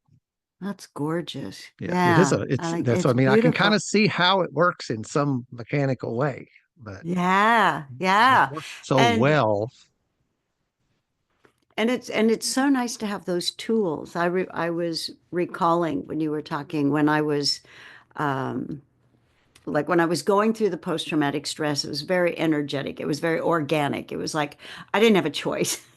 Like once I started the process, they just started, vomiting all over the place, these memories coming up. And I got adept enough to where I could feel one coming. It was kind of like, oh, I would start checking out. I'd start getting feeling flu-like, that kind of stuff. And pretty soon I was like, oh, that's a memory coming up. And so I could go into my bedroom and I would put my hand on something metal and cold Hmm. when I laid on the bed so I didn't go, so that I would remember that this was a memory and that this, and I used to say, well, this didn't kill me, so I'm still here. So let's just go through this until I remembered dying. And it was like, oh man, I just started laughing. I'm like, okay, all right, I get it. This is just energy, right? And I'm going through this. So, but I kind of I go at life backwards. Let's just put it that way. So I had the experience of healing it organically, but I needed the intellectual conversation and the tools and the techniques with which to process who I currently am, right? Like, okay, if I'm not that, then who am I? What am I? What do I think? How do I feel? What's da da da da da? All of those things. And I remember looking for counselors and people to talk to, and it was extremely difficult because I could tell that they had read a book, but they didn't have the experience I had, and I didn't want to talk to them. I was like, don't preach at me from a book, right? Give me. I did finally find a beautiful lady who had the same demeanor as you, very wise, been through a lot, very open, very clear, very loving, very grounded, and open to just being there and being a positive force while I try to figure out, am I really crazy? Like, my family had disowned me. My father gathered the relatives, told everybody I was crazy, and they didn't know what was wrong with me, and la la Mm. la la la. Disowned once again, that kind of thing. So I did not have an anchor. I didn't have religion to be an anchor. I didn't have family to be an anchor. I was going through these crazy experiences. People were threatening to hospitalize me, and I kept getting fired from jobs. Yeah, it was just like, it was not a happy tra-la-la time. It was very confusing and very, I call it my Auntie M, right? The Wizard of Oz. It was the house, being torn up by a tornado. And so I needed some structure and some help and somebody cool, calm, and loving and kind to just hold the space while I figured out what to do. So, yeah, thank you for the gift of you. It's just Well, really, and I call it, people get offended, but I call this beautiful. I had actually, when I first started to wanting to share, what I had learned. I would go to a church that would do, it was a New Thought. Actually, it was an Edgar Casey group, the ARE mhm. clinic. Okay, so it wasn't like a typical religious structure, but I thought, so I went to this little ARE clinic in Arizona and said, I would like to do some speaking. I would like to talk with women and share with women, what I have learned. And they said, what do you have to share? You're just a singer. I was like, well, blah, blah, blah, I had this, and I had this post-traumatic stress. And they're like, oh my gosh, this is what we want to learn. This is what we want to know. And I said, well, this is not what I want to talk about. I don't want to share the crappy part of the story. I want to share the goodies that I got. And they said, no, Mhm. we want the story. And so I wrote a musical drama because life is a musical drama, right? It is. So I named the little girl Beautiful because Linda in Spanish means beautiful or pretty, because I was not yet ready to own it personally. I wanted to tell this story. And I wrote music and I shared the post-traumatic stress stuff and I shared what the little girl did to try to manage these things. And I had angels singing, saying, you're beautiful and you're strong. And someday you'll find out why all these things happen to you. And, my intention was to, share the beauty and people were just traumatized by the story. So I stopped. Because I stopped doing that. Um, but I feel like the story is beautiful. We are beautiful. Not the trauma's beautiful, but the troubadour, going through life and digging into these deep experiences that we are cleansing and cleaning and hearing and God inspired and wanting to make the world a better place and to inspire and uplift people. That's beautiful. So when, people talk about their addiction and, being checked out, it's like, yeah, that's beautiful because Lord Almighty, you can't do it then, right? Yeah. No. Well, And so it's like now, after you've journeyed your way back into your true self, it's just really gorgeous to let that energy come out and come forward. And so I'm really, really grateful for that. yeah, you had And said it, something earlier in a podcast about you just don't understand or something, oh yeah, something to that effect. But that's another way, like why I can work with these alcoholics and they will listen to me because I've been there, done that. And the same right, thing with people who you're working with. Uh, Another line out of Big Book says our darkest secrets are usually our most valuable assets when it comes to working with somebody else. I got to get out my stuff. I got to get my right, old garbage can out too, and show them right. that I had Yeah. that stuff too. See, because Yeah. we have a default that hey, you just don't know what I'm going through. You haven't been where I've been. Uh, and well, there's a defense on that won't allow somebody who hasn't frankly been where you've been. Very Right. rarely can actually help you. That's where it comes in with therapists and stuff like that. They might have a lot of education on therapy, but if they maybe haven't gone through addiction themselves, they can only be so helpful in the addiction arena. And if they haven't been had any, I can't really imagine somebody not having some trauma in their life. I really can't. Uh, I just can't anymore. I don't think anybody, and like there might be a few that squirt out that just didn't ever have anything happen to them, but and I see them acting like that, like they just always have been happy and seems like nothing bothers them, and maybe they just got lucky, or they're really good at hiding it. I Uh, don't yeah, know. I don't know I either don't because I know. sit and work with people that are, Right. that get their trauma for me and show it to me. And again, I'm honored that they do that, but I don't. I hate this statement here. I don't think there's a single female that hasn't been sexually molested in some way or another in their childhood. I don't. It's I sickening, think it's but I global. don't. Hmm. Some level or another, don't know how bad or how, violent it might or might not be, but regardless, it was something that shouldn't have happened to that little girl. And Exactly. but then again, you go, well, maybe this is what life is. Maybe life is having these events happen to us, and our job is now to heal from them and teach other people how then to heal from them. Like the old hero's Right. journey thing. Yeah. Yeah. I don't know the answer to that, but it sure does seem like kind of like the thing. Nobody gets out of here alive. You're, I say you're, unscathed. Yeah. yeah, Nobody gets unscathed. Yeah, that's it. unscathed. Nobody gets through life unscathed. I have had, one gentleman tell me that, he and his brother had a wonderful childhood, and, he's a podcaster, and almost feeling guilty for having a happy life. And I, like you, have spent my almost my entire existence working with people who have issues, in a major way, because evidently that's what I came to do, right? That's why the Right. angels set me back.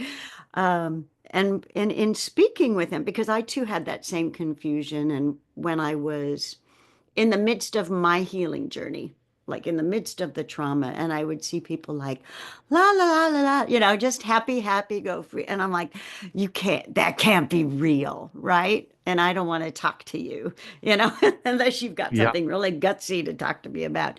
I was not interested. But this gentleman was so kind and open and giving. And he said, my brother and I talk about this, that we had a really lovely childhood and warm family situation, and what I saw, and I'm so grateful for this interaction with him, was that he is a clear channel for for Mm. the divine energy, for the force to come through. He doesn't have this and this and this and this that you have to negotiate to get to the good stuff, right?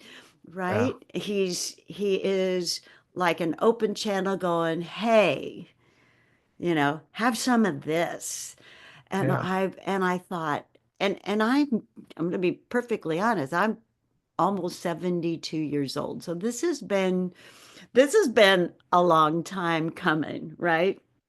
And I do want to share that the post-traumatic stress stuff happened in the 80s and the early 90s, where we didn't have all that's available to us now. Um, and so evidently, this was a promise I made to Linda, to the little girl, as I was being Sanar and trying.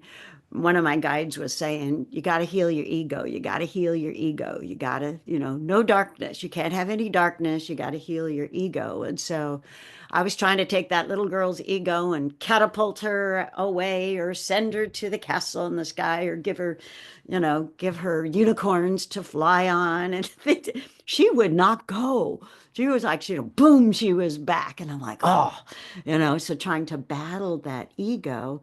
And it wasn't until, I'm going to get a little choked up here. It wasn't until I promised her that I would share her story that she said, okay.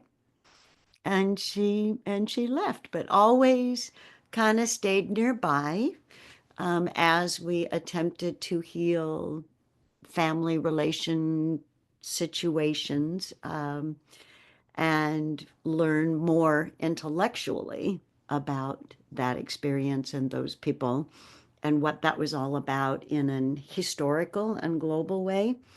That, this is a fulfillment of a promise to her, that I would share this story. And the gentleman shining the light, and I see this in you, and I want to get the link to your other podcast with your master mentor, to get to feel his energy as well. That it's very, very exciting to me that you are raising the light and the force through the projects that you are taking on, and how you are relanguaging things. We have a little perception about AA. I'm an alcoholic. Yep. Well, you know, my son was depressed. He committed suicide in Oh, I'm sorry. 19. Thank you. Mm. That's okay. It's been a while, long time ago. He turned 30 and he just couldn't take it anymore. Yeah. And those labels can be tough. It Those can be. labels can be tough. And so to evolve those labels and that concept, the good concept that's mysteried inside the labels, is coming to fruition. now, I believe. Is that making any sense to you? I know I Yeah, I talk. think there's some energy in the universe that is rising now, and it seems to be. And like I said, my podcast guests, I just keep on meeting them, and we have these wonderful conversations, and it just keeps on.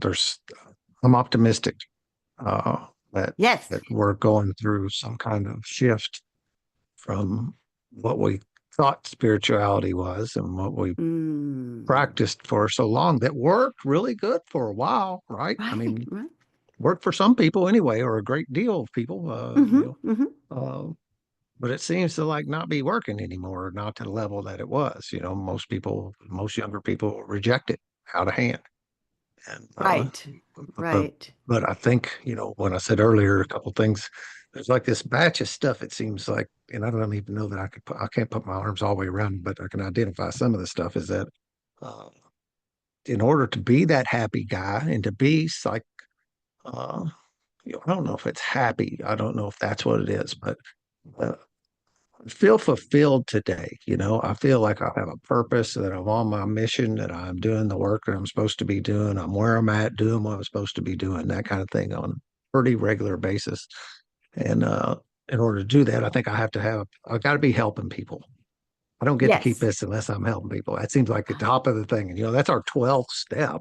It's like the Is last that number step. And I get 12? that. Yeah, Yeah, you have to okay. go through all the other ones to get to 12. And 12 is to carry this message to other alcoholics and help other Mm, people. That part of it, the service aspect. But the spiritual connection with something is also another thing. And I don't know that to be true. I'm not saying but it seems to me that's also another aspect of this fulfilled life. This can't just discard that. And like I'm a podcast junkie, and that's part of the reason why I do one. But I watched one over the weekend. I have a place out in the country that doesn't have any electricity or water or cell phone service or anything. We built it. My dad, my brother, and I built this log cabin on 42 acres in Orange County, Indiana, and we built it in 1999. I built it on dope and booze. I was standing up driving nails with a beer, trying not to knock the beer off the wall behind me. But like now I see why, like I tell my friends, now I see what God was doing 25 years ago, because I have men's retreats down there and I invite 20, 30 men down there, and we spend a weekend mm. doing this kind Oh, of work and getting close to one yeah. another, fellowshipping and eating, swimming and fishing and doing guy stuff. And and that's where I do my fifth steps. I go down there, we check out, safe place, and people walk in it and feel the energy. It's been the Yes. residual energy that has been posited Oh, down there. And I just spent when I had a great Thanksgiving. That's where I was at by yay. myself. Uh, Bio. and but I was listening to a podcast and a guy he was actually talking about men's issues. I don't want to name him. Uh, but I was just like, there's something up with this guy that I'm not vibing with. Like words that was coming out of his mouth, I was okay with and it was relating to, but there was some kind of block. And then later on down in the podcast, he mentioned that he was an atheist, and kind of went, "Oh, that's what Oh, that he's got all the right words, right. but there's not that energy in him that you can Yeah. that we always say I wear my recovery around town. People notice. They made them not know what it is. Because I can see it too. You get like a secret handshake. When I see somebody that's in recovery in the grocery store, I can almost tell, and I Yeah. don't have to even Yeah. say anything. Uh, but I can also see the flip side of it, of the zombies walking around almost that just are, that grudge, and that's kind of the energy I got out of that guy that and maybe his journey just hasn't got him there yet. I don't know how all that works either, but I can feel it and up on it this weekend listening to a Yeah. couple podcasts while I was down there. We got snow last night, so Did you yesterday evening, really?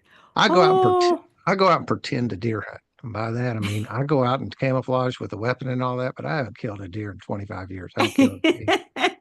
But that's like my battery chargers out there in nature, and I yes. need it. And I need it solo too sometimes. I can have friends come too, and my dad goes down there with me, and my brother goes down, and my son. None of them are as avid as I am as going down there, but I need that.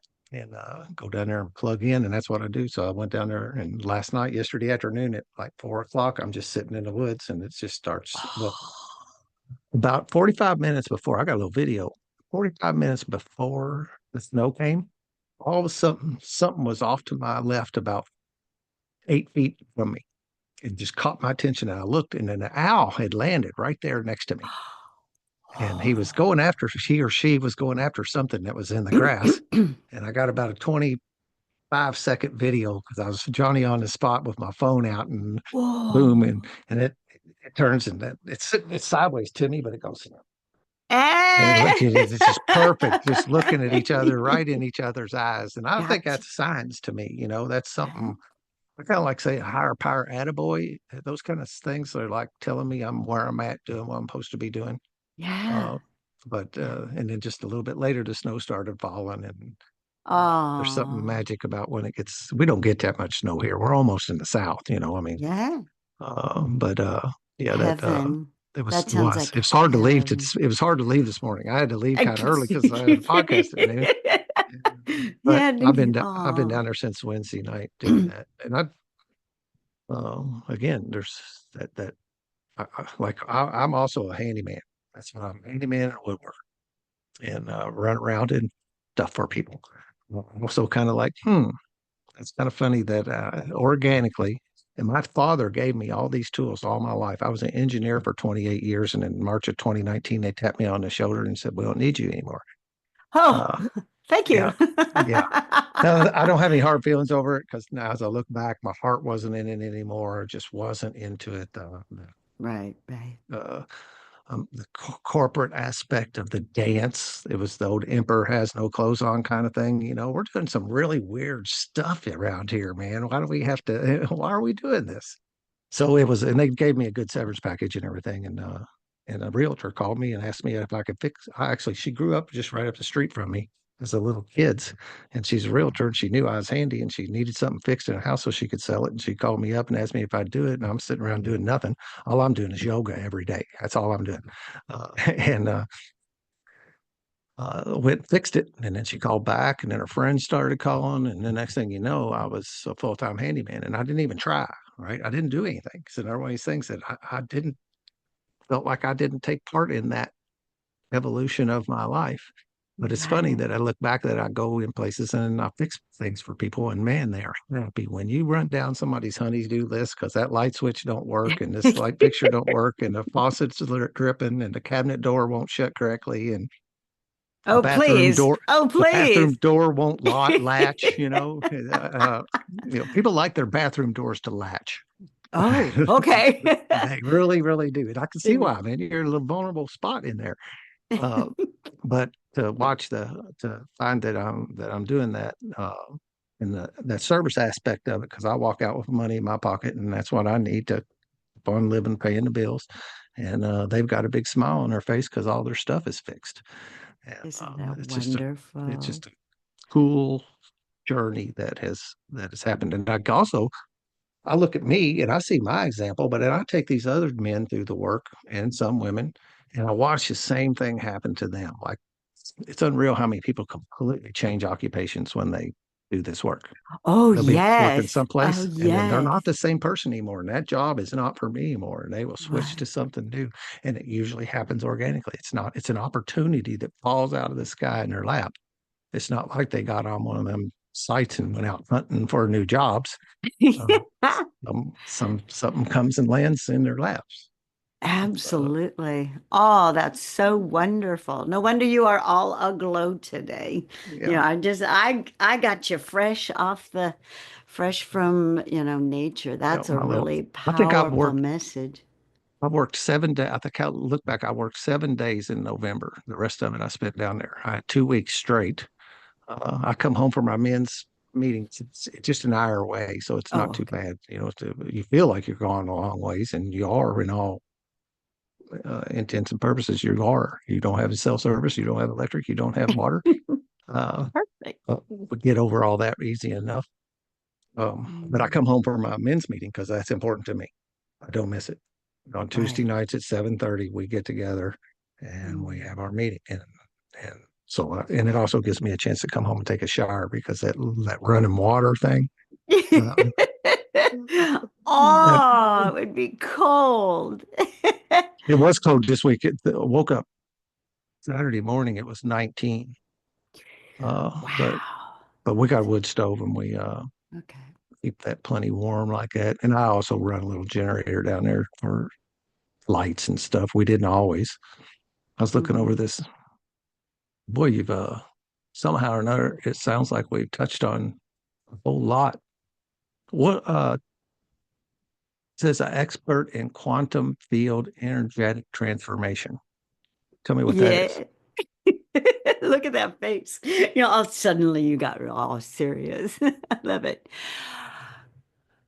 Quantum field energetic transformation is about, let me see if I can get some good language coming in here.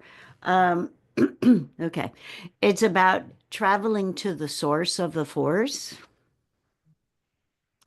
with your consciousness, with your intention, with your willingness, um, and bringing that into this now, this moment, and becoming more of that than you used to be, who you used to be.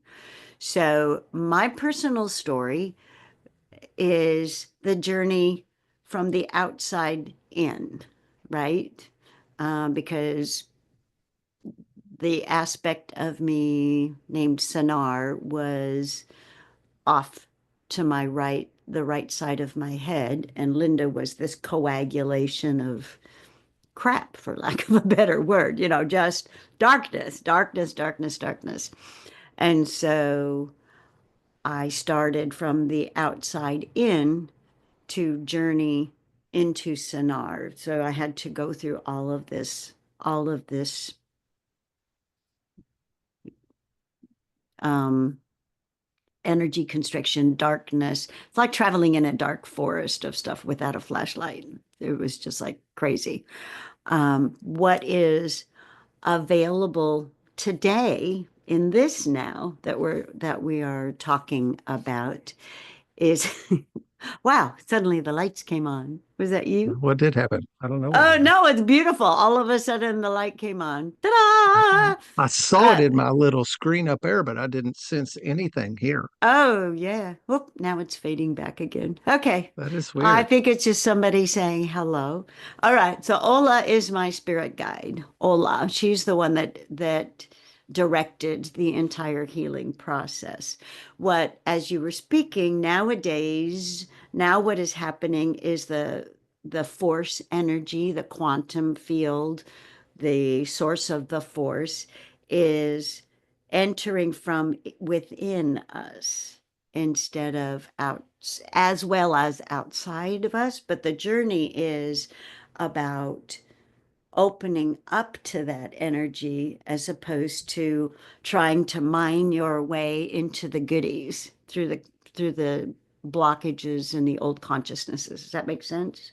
Yeah, Yeah. I think so. Yeah. So because of the talents and the skills that I developed, kind of like your handyman tool. I'm a spiritual handy woman, meaning, I can go to the force, I can find it with you, for you, around you, about you, and assist you in bringing that into this now that we've been trying to get to, so that you can embody that and become more of who you really are and allow your life to change in immediate and magnificent ways. So that's basically the quantum field transformation, meaning we bring in future, we let go of past, we open up energy fields that have been shut down, for good reason. I'm seeing detour signs, those big signs where they're like, "Oop, nope, not going there. Oop, go around here, go around that." So it's about taking all of those blockages and detours out of your energy field so that you can just be, the master mentor that you are. That's the quantum field energetic transformation. Makes me think of another analogy. I tend to find myself speaking in those kind of analogies, and I heard a guy offer that this spiritual sickness, you might call it alcoholism or whatever it is, it's got you is operates like a parasite and it like hijacks your operating system, or like a computer virus that gets in there and corrupts the operating system. And although I look in the mirror and I've seen this guy all my life, uh, I don't really, that's not who's driving this vehicle. There's something else going on and it's been hijacked and it's got me doing stuff that's contrary to my core values and things like that, where I'm doing stuff that I wouldn't normally do if I was what we say, if we were spiritually fit. Uh, Yes. and it sounds like a little bit of that this quantum field is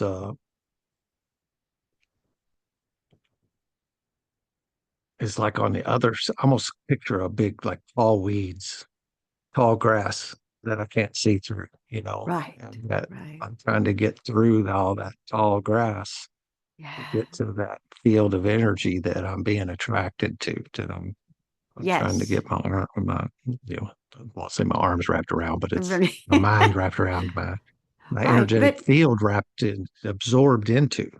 correct. Correct. And what's the name of your other podcast? One, we It are looks one. like an iPad, okay? Uh-huh. But it's little I, Okay. am Right. 1, 2. So you say it, I am 1, 2. I Yes. am M one, one, two. two. And that Right. actually comes from, this is this thing about like I'm also a struggling human trying to get through this junk that's been Absolutely. piled up on me that, that like, and so Yeah. there's something to that same connectedness, and there's a value. Like I struggle sometimes saying I'm an alcoholic because I'm not anymore really, but can be. I will never be totally cured from alcohol, from my tendencies with alcohol. At least that's what we believe. Uh, Correct. that I can't drink it at any, not a little bit. I don't get any of it. And if I do, Mm. it's going to suck me back in. And I watch it happen all the time because people Do think ya? Oh, we wow. get this mental blank spot that you go, I could have a beer, you know, uh, Sure. yeah, Sounds so easy, doesn't and it? then two, and you might keep a hold on that one beer today, but then in a couple of days you go, "How to get a 6 pack?" And then I got a bottle of whiskey, and then at the drug Mm, dealers, and yeah. it'll soak me back And in. then you're But by going gone, back to baby, that, gone. the Yeah, value to yeah. me saying that I'm an alcoholic is really for others. It's for those men that are showing Yes. up in that meeting brand new. When we say, is this anybody's first AA meeting ever? And you got that Mm-hmm. guy over there that Mm. slowly raises his hand, and he don't even know what to say or what to do.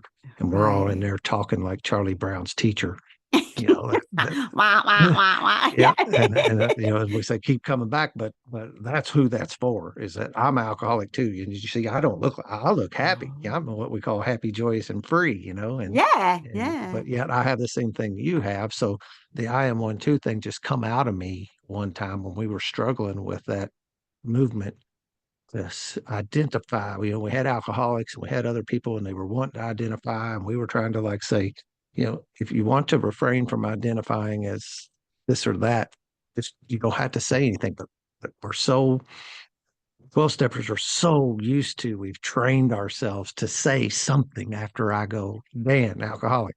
Uh, Yeah, so yeah. I one day walked in there and I said, I'm Dan and I am 1, 2. And it went bing, bang. And then Bing, now bang, that's what bong. the And whole there thing it said. is. That's what everybody Yeah. says. And people will even show up when we celebrate birthdays at the Spiritual Underground, sobriety birthdays. We celebrate them Hmm. on last Tuesday of the month. Uh, Last Tuesday, we celebrated 41 total years. And 2 of those were ones. And Wow. so, 30. So we had a guy had 30 years and a couple guys that had 1 and a guy that had 2 and another guy that had 7. I think that adds up to 41. Uh, but on birthday nights, it's not a men's meeting anymore. We invite everybody because we want it to Oh, be a family thing. Let mom and yeah. dad come and see what we're up to. Have the wife come Yeah. in and support you. Your Mm. people's children come in. You want to talk about it? Heart jerker is when we invite them to come share with us. I'll come up and, Oh, share yeah. what this has meant to you. Because Yeah. you've been supporting, you've been dealing with us for a long time, and now it's different. So you know, preach on Mm. that for a minute. And when Yeah. somebody's kid, and I don't care how old they are, I've seen them get up there and talk as probably as old as 7 or 8 years old, and then some of them Hmm. like early teens come up there and talk about what it was like, and what it's like now with their father. Uh, Mm. I mean, yeah, I'm just the mere concept of it is causing my eyes to mist Yeah. up because of how Yeah. powerful that is to have those children walk up there, and their lives It are improving as a result of this. Because like that thing your dad did sound real alcoholic to me. Yes, yes, there was an issue there. And actually my dad's dad was an alcoholic and a horrible It's abuser. And thank you for bringing that up because as after I got through my stuff and cleared my experience, then I could look at them and I could see their history and I could see the ancestry and I could see the DNA and I could see like how you stop blaming them because it's like, oh, dude, like you had any other choice, right? You know? And I really felt that it was my job and my mission to come and break that chain of abuse, break that chain of alcoholism or whatever, or abandonment, or, whatever their experience was that they had inherited from their parents and their ancestors as well. So there is a genetic clearing and healing by my personal, let's see, how can I do this? By my personal healing journey, they got healed too. And all the ancestors that came before them. Now both of them have passed, and so we've done some energy around them being cleared for their participation in this journey of living on this planet for whatever generation we happen to have arrived in. And I know that sharing my story at this stage in my life, starting over again or whatever, publishing the first book at the age of 71, 72, like people are like, oh, aren't you old? And it's like, well, not if you've done your healing, right? Not if you're running the force, not if you're just open. It's like every day is an adventure, every day is something new, and every day is an opportunity for me to open up even more. And so I know that for some of the younger ladies in particular, I trigger their mother issues or whatever their experience was. And I used to take that personally because like I just want to love you, I just want to be here and help you out. And they're just and I could see that by my showing up, it triggers something in them. So I back off wanting to do anything with them, but just be present and loving and kind and accepting, and in service. Like this whole thing is in service. This is Linda's story, and may she be a blessing to all. And I am available in service to the beautiful divine force, especially for women, because women deserve to be healed and wonderful and beautiful and smart and talented and empowering and make a difference on this planet as we are all evolving. And the hip term these days is ascending, meaning the yeah. planet itself, the universe, like it's happening. You can either ride the roller coaster with your arms in the air, or you can go hide somewhere and try to make it, what you used to do. And it's like, no, it's time to just open up and let your life be wonderful and magnificent. I'm Oh, that's some so of what the 12 steps does is there's a piece of this opening yourself up to the process. Just trust the process and just you know, and, basically and you're fly. not the process. You are processing, but you're Yeah, not you're not the process. Does that make sense? yeah, Is that yeah, Oh, yeah, okay. yeah, totally. Yeah, I'm not. yeah, I am processing. I am being processed by the process. Yeah, for There's sure. another guy said something the other day because there is a lot of stuff, and I don't, probably part of it, and we probably both have our biases because of the people that you work with. It looks like everybody's got that, right? And the people I work with, it looks like everybody's got that. But there is a lot of stuff, and I heard a guy the other day said, "I think what we're dealing with is a crappy parenting problem. That's what we're actually dealing with at the core." And so many people have that in the background. And I was a crappy parent when I was freaking. I wasn't horrible. I wasn't a monster, but I was a long way from the dad I want to be today. But my son turned 21 Tuesday, and I've got a 19-year-old daughter.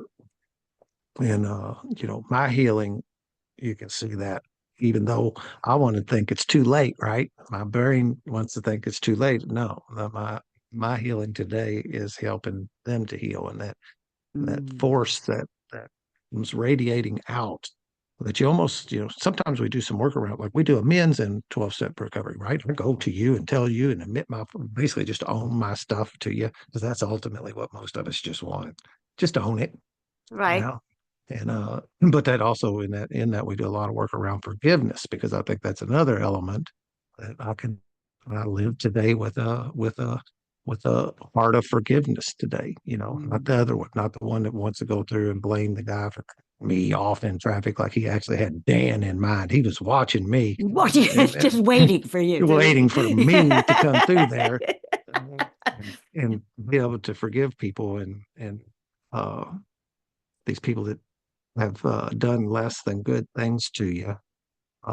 If I can't forgive them, I'm basically got the body over my shoulder and I'm walking around with them all the time, or they're inside that can I was talking about. So there's a lot of, we do a lot of work, and that's not in the 12.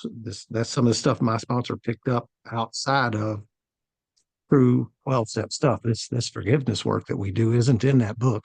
Oh, And some yeah. people will, it's in his book, it's in Christopher's book, but it's not in the original text of the AA. And sometimes you'll get some people that will kind of go down, well, but I thought we was doing it by this book, and you had talked about it earlier. And I'm like, man, if I have a heart surgeon that the last time he's read a book was 1939, I don't want him operating on me. Now that 1939 stuff still holds value. I'm not discrediting it completely, Right. but we've got new stuff to work with, and melt with the old. Um, Right. well, we're almost at 2 hours. Oh my Been a, gosh, I've been it's been having a so much blast. fun. Yeah, I do. I just love This it. is, oh, you are Let's just keep on talking, amazing. Thank you. Thank and you. that this energetic harmony kind of thing that happens. It lights me up, like we say juiced, Yeah, juiced up. I Uh, say jazzed. No, yes, no, there you like go. Yeah, same jazz. thing. Let's Yeah, do people jazz. don't. It's Some people creative. won't understand what we're saying. Juice has No. actually come to prominence now. I hardly ever heard anybody say it, but by a 12-step group back in 10 years ago. I Oh, wasn't probably here. Now there's not. Yeah. people, but it's almost like, What kind of did juice we were do we that? talking about? Yeah. Yeah, right. Yeah. I have juice. My license plate on my work truck is Juice Day, Oh, really? because I combined the AA meeting that saved my life is on Tuesday night. And we all cheer Ah. for it. We're on a little message board, man. We can't wait to get together tonight. Wake up in the morning. We say Oh, good morning to each other, and some oh, people that's so post quotes, and some wonderful. people do all this, and there are people, man, I'm glad it's juice day. I need my juice tonight, and feel so. My license plate. Well, Ah. I got pulled over once, and apparently juice is also like I guess has to do with methamphetamine or something. Some people Oh, does use it? that as a term, and the cop pulled me over. It was just dusk. It wasn't headlight time yet. It's going to be in a minute, but I'll notice that it is when it is. But he pulled me over because I didn't have my headlights on. But then he asked me that question, and I was like, "That's why he pulled me That's over. why He you didn't pulled me pull me over. over." Yeah. Yeah. Oh, no, I But that didn't. same energy that you're putting off, he didn't take him 2 seconds to realize I was not selling methamphetamine or on it. Or on it, or have anything to do with it. Yeah, it is. But It this juices me is. up, and then what'll happen in a little bit, I'll need a break to come down off of this little thing. This I'm little way up high. here, yeah, Yeah, and then yeah. I'll have to. I don't plan to do things directly after the podcast because Because you're I need to recharge my energy a little bit. No, it'll dump off and okay. then I got to bring it back up again. It'll come back Ah, up naturally. I don't really okay. have to do anything but take a break, Yep. uh, meditate for Oh, a minute gee. or a nap. I Ah, go a lot. I just go. That's one of my people laugh at me, and I just don't hardly ever sit still. I had to force. That's another thing about going out in those woods. That's a place I can sit still. That'll mm-hmm. help me sit still for a little while. Uh, Yeah. but Is there energize everybody. anything I can do for you?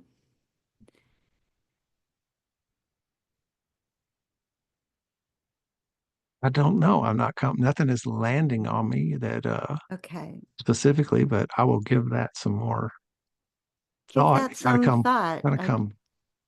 Are you picking up on something that you might be? Yeah. Not that you need anything, but just offering. Um, like I said, I'm in service and if there is anything that occurs to you that you think I may be of assistance for you, please reach out. I would be happy, honored, blessed. Yeah, I feel you're just marvelous and I appreciate you. And if I can do anything for you, please let me know.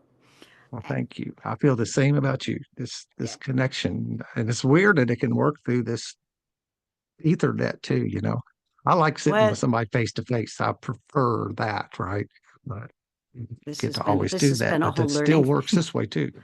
It does because we are one. Yep. Yay! Yep. Phew. Ultimately, that's it. Yep. Yeah, it's a connection. Yes, in previous clients, used to do some house cleaning, ghost busting kinds of things Hmm. because I'm not afraid of darkness. I'm not afraid of, and I like to assist people in their energetic situations, whatever that is. And it's a great opportunity for people to let go of their past because old energy sticks around until you clear it out and clear it out and clear it out. And I used to tell my clients at that time, I said, you know what? The way I see it is that we're making a bubble. We're making a bubble of you, of your energy and your spherical um, area of influence. That's an interesting word. Spherical energy of influence. And if I go and help somebody else do their cleansing of their bubble and spherical energy of influence, and I help other people do that, pretty soon we're going to all attract to one another and be connected, bubble to bubble to bubble to bubble, and have a joyous experience. So I am seeing in my mind's eye your beautiful bubble of connectedness, and yeah, it's just going to multiply very quickly for you. So that is very exciting. It And then is we'll all exciting. take a bubble bath. Yeah. Yeah. I can picture too, because bubbles do tend to, like you blow bubbles, you'll see them and they will connect up and be, Yeah. and they do it in the Yeah. bathtub too. You can have a few They bubbles and they will migrate and they will all connect up in a little water bubbles. and it's a kid thing. I worked with a place in Seattle called Child Help, where they help families with children under the age of 5 who have been abused and mistreated, and they educate the parents and they do daycare with the children. And we would go in and Beautiful. volunteer because science tells us that, excuse me, that a child's mental age is pretty well solidified by the age of 5. And so to try to Productive. catch them before that. But there was one little boy who was severely abused, but we would blow bubbles for an hour and he'd blow and he'd go bubbles, we'd blow more and go bubbles. There's just something, very light and airy and engaging and playful. Like like I love the fact that you have created a family and that y'all get together and enjoy each other's company, that it's not all just work. Okay, that's what I had to say. Sorry, I didn't No, mean to go no, over I like it. time. I tell you, Yeah, nope, bless. I don't have time. I don't live on time anymore. Okay, Not any more than I have to. There's certain things that may force me into that, but true. uh, most of the time I don't. I just don't operate like that anymore. I really love the thought of the little kids, and I've always had a thought. I love a 20-year-old alcoholic. you know, it's like I didn't get sober until I was 45, and I see them come in at 20, and they can have Oh, the rest of this life to grow and have this yes. longer period. I'm happy and satisfied, and I don't wish I'd have got sober earlier. I hear that a lot. I got sober when I was supposed to get sober. Uh, Yeah, but yeah. I do when that guy's walking in the door and he's 20, sometimes they're not even, sometimes they're 18, 19, and they're not even old enough. I had a guy, took a guy through the worker a couple years ago, and he hit 1 year of sobriety before he hit his 21st birthday. So he couldn't even Mm. legally buy alcohol. And I hear that a lot of children begin, at the age of 14. 10, 12, Yeah. 14. Yeah, yeah. That's like So my sticking spot after is a it? whole bunch of these podcasts and interviewing people. At Okay. 12, 14 neighborhood, something like that. It seems like to be, but there's Uh, earlier, like I had a girl here not long ago that she said she was like 6 and her dad had her at a bar and bought her first drink and it was a wild turkey and Coke at 6 years old. oh my Her dad did that. gosh. That's that crappy parenting problem And again, they think it's funny. Like, ah Yeah, that's ha what they ha. did. And they did it. She said she grew up thinking that, so her dad was taking her to the bar and she would Sure. get a little lit up and act goofy. And then now she's the puppet that's, the plaything over here that everybody's laughing at and she's getting that attention, which she Right. does Yeah. want, right?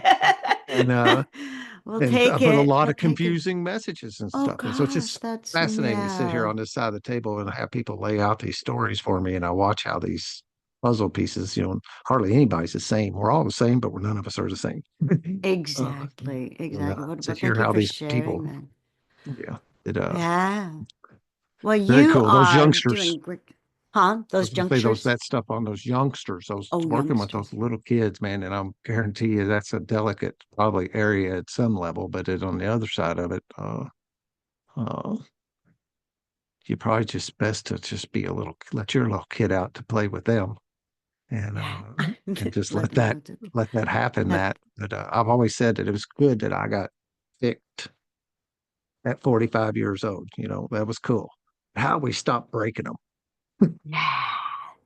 Yeah. It's That's the real trick. How do we stop breaking them? And I think this generational changes of this kind of stuff, because probably my kids won't break their kids because they have a dad who's doing the work that he's doing, and that's probably the real lesson on how to stop that. I have a number of young guys. I took a look and I found it, and I didn't even notice it, but I found that the majority of my male sponsees had absent or shitty dads. Pardon my mm-hmm. French. Mm-hmm. And then I finding that like I'm that role now.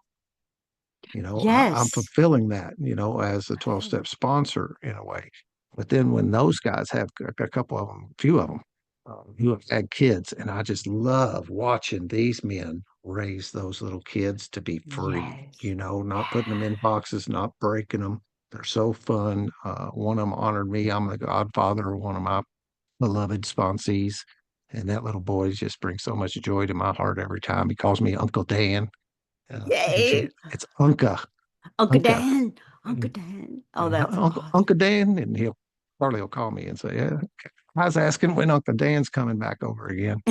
And that just touches me like crazy. But my point there is I'm watching these men who have done the work on them, uh, raising these kids in a completely different way, man. And it is so cool to watch those little kids just be allowed to be little kids, just be free. And, as a little amount of boundaries as they have, we gotta keep them alive. We don't want them sticking their fingers in the light sockets and Light stuff, sockets. but Oh.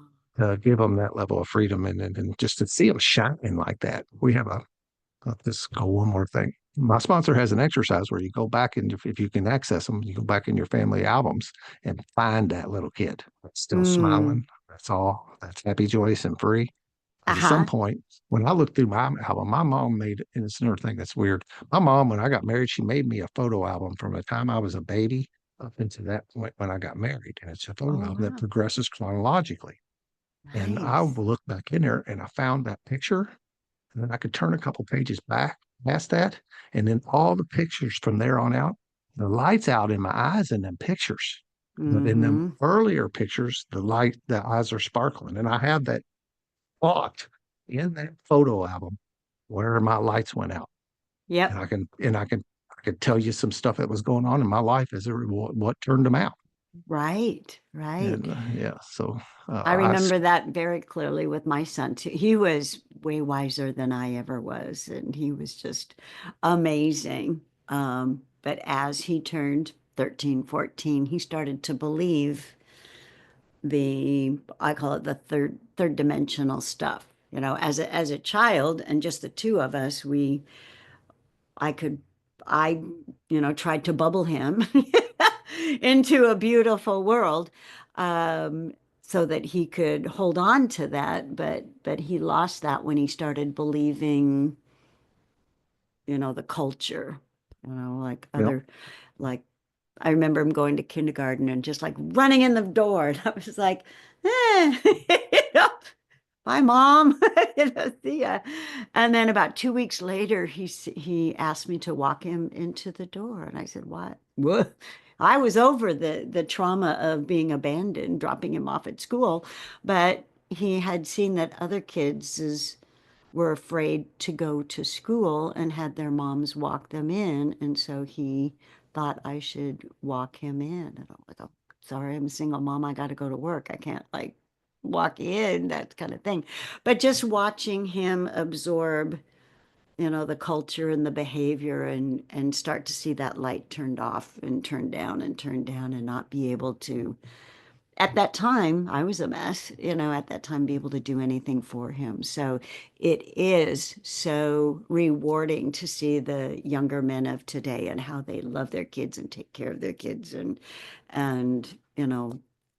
life is evolving in a beautiful and positive way because of, what the gifts that you are bringing.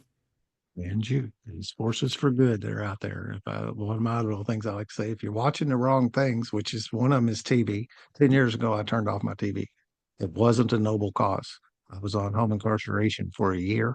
It cost $400 a month to wear an ankle bracelet. I remember my lawyer said to me, he goes, "Can you afford to be on home incarceration?" And I was like, "I can't afford not to be, brother." I mean, what I can't afford to do is go to prison. But Right. I don't, I couldn't turn off the electric, I couldn't turn off the gas, and I couldn't quit paying the insurance, but I could turn off the cable TV. There I you go. could do that. And I had to, withdrawals. I laughed at myself with withdrawals of, you just come home and sit on the couch and click the button and there ain't nothing on it. You're like, oh, what happened? Oh yeah, I turned that off. But I broke that habit. But where I was going with that is that Mhm. you can get a lot of information that says we're going to HELL in a handbasket if you're looking at certain stuff.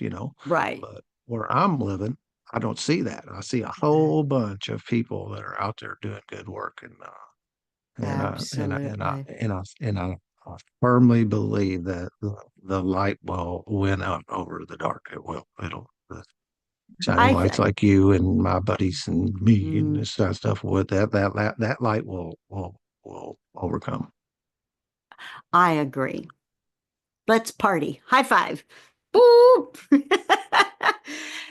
Yes. Yes, I agree. I believe I am inspired. I am jazzed. I am excited for this moment that we got to share today. Thank you so much. And honestly, if You, there's anything I can do, please feel free to holler at me. Yeah. yeah, and I'll put some information down in the show notes so people can find the stuff we talked about.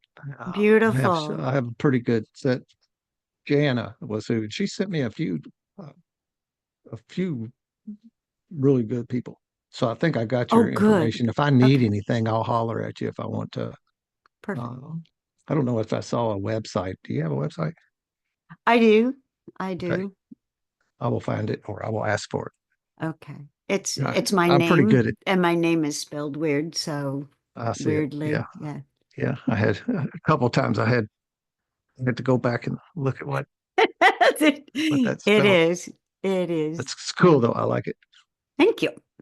Right. Well, Back at you. noting down in the show notes, it really has been great time talking to you. And, Thank you, Dan. you know, it's just quite wild that, we sit here for a couple hours and I like have a new friend, where else does that happen to, that you, I know. because I can't have enough friends, especially ones Mm. like you, ones that are, Aw.